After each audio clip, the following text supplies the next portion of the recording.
Bonjour, je m'appelle Jérôme Ravenet et je vous partage sur ce fil de podcast la synthèse de cours donnés dans différents instituts depuis 2004 autour des théories et des pratiques médicales issues des traditions anciennes d'Orient et d'Occident. Bienvenue sur Énergie Tradition Santé à tous ceux qui nous écoutent avec discernement.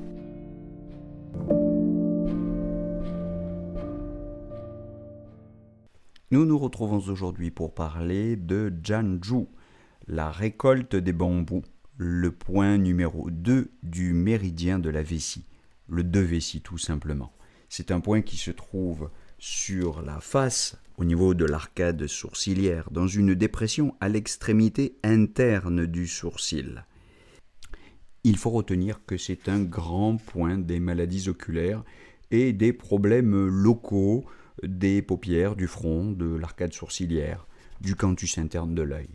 Alors, sur le plan thérapeutique, il clarifie la chaleur en dispersion, il éclaircit les yeux, il expulse le pervers, il disperse la stagnation. Enseigné occasionnellement, il permet d'activer le sang, de disperser la stase, s'il y a stase de sang, spécialement s'il y a une surpression de chaleur. On peut aussi l'utiliser en tonification pour éclaircir le regard, la vision et renforcer les paupières. Donc on l'utilise dans les indications suivantes, blépharoptose, tic de la paupière, tuméfaction des paupières, des problèmes qui sont beaucoup plus fréquents sans doute en Chine qu'en France, mais qui ne sont pas inexistants tout de même chez nous, et donc je le mentionne pour cette raison, c'est un grand point de l'acupuncture chinoise. On l'utilise pour les myopies, pour les strabismes, pour les inflammations oculaires, les conjonctivites, tout simplement, qui ne sont pas si rares chez nous, les blépharites, les ophtalmies, les larmoiements, le prurit oculaire, les douleurs susorbitales, les céphalées frontales, les migraines ophtalmiques, les déviations des yeux, et accessoirement les névralgies du trijumeau, notamment quand il concerne la branche supérieure, la branche oculaire. Alors cette vidéo n'est pas consacrée au traitement de toutes les pathologies oculaires, je ne vais donc pas développer, je vais tout de même parler de quelques points qui peuvent être envisagés, qu'il faut avoir présent à l'esprit, en association avec ce 2 vessie, lorsqu'on veut traiter les problèmes que j'ai évoqués. Par exemple, pour les douleurs oculaires de type plénitude, les céphalées orbitales, avec douleur rétro-ophtalmique. On associe le 2 vessie au 8 estomac. Il faut penser au 23 TR s'il y a de la chaleur. Si on veut clarifier le vent chaleur, on peut penser au 14 hors méridien, 14, c'est-à-dire le point Taiyang dans les tempes. On peut penser au 20 VB, au 4 GI.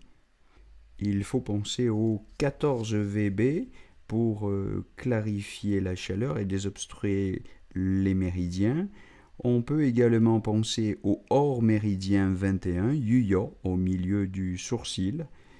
Et l'ensemble de tous ces points constitue une constellation de points utiles pour le traitement des problèmes oculaires ou locaux. Bien, on peut finir cette fiche de présentation en soulignant que ce point, non content de disperser le pervers localement dans la région oculaire, a montré qu'il était aussi efficace pour drainer le méridien de la vessie. Il est parfois utilisé, selon la méthode du point unique, pour traiter les lombalgies latérales et parfois pour traiter aussi les entorses ou les douleurs de la cheville sur la face latéro-externe. Alors, dans ce cas, on pique généralement le côté atteint. On pique le point du côté traumatisé. En dispersion, en cherchant de fortes sensations qui peuvent aller jusqu'au larmoiement. Et il est bien sûr indispensable de prévenir son patient lorsqu'on se livre à ce type d'exercice.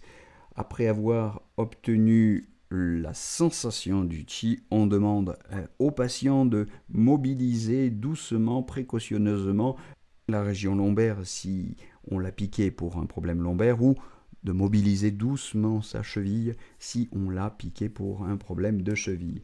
Les stimulations d'aiguilles peuvent durer une dizaine de minutes avec des séances de 30 minutes de pose d'aiguille. C'est une utilisation originale intéressante du 2-Vessie en traumatologie.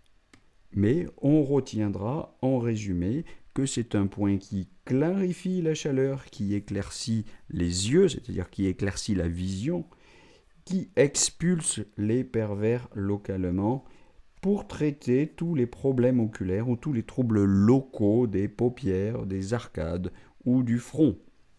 Voilà, j'espère que cette fiche de révision vous aura été utile à découvrir les fonctions et les orientations thérapeutiques de ce point ou à vous en rafraîchir la mémoire si vous l'aviez un petit peu oublié pour les problèmes des lombes et pour les problèmes des chevilles par exemple. C'est vrai que c'est pas forcément un point auquel on pense spontanément. Beaucoup d'acupuncteurs ont acquis le réflexe d'aller traiter des points du bas pour soigner le haut, selon le principe bien connu, Shang Bing Xia Chu, quand la maladie est en haut, aller en bas. Mais il est vrai qu'on a beaucoup moins le réflexe d'aller en haut pour traiter les problèmes du bas du corps. Donc voilà, je vous souhaite une belle journée, je vous donne rendez-vous très bientôt pour la suite de ces monographies des points d'acupuncture de la médecine traditionnelle chinoise. Belle journée à tous.